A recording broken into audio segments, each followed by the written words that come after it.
ملک میں امن، محبت اور اخوت کو فروغ دینا ہم سب کی بنیادی ذمہ داری ہے۔ بچوں، خواتین اور معمر افراد میں تعلیم کے فروغ کی فوری ضرورت ہے۔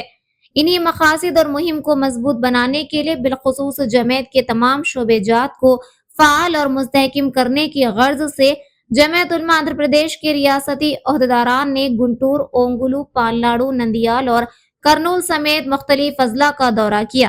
کل 4 نومبر کو وہ اننت پور اور ہندو پورم اضلاع کے دورے پر جانے والے ہیں۔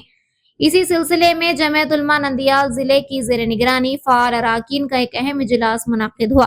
یہ اجلاس ہارون فنکشن ہال میں منعقد ہوا، جس کی صدارت جمعیت علماء نندیال ضلع کے صدر مفتی محمد رفیق قاسمی نے کی۔ اجلاس میں ریاستی صدر مولانا ڈاکٹر قاضی عبدالمجید نظامی نے مہمان خصوصی کی حیثیت سے شرکت کی۔ ان کے ہمراہ ریاستی جنرل سیکریٹری مفتی عبدالباسط قاسمی نے بھی شرکت کی۔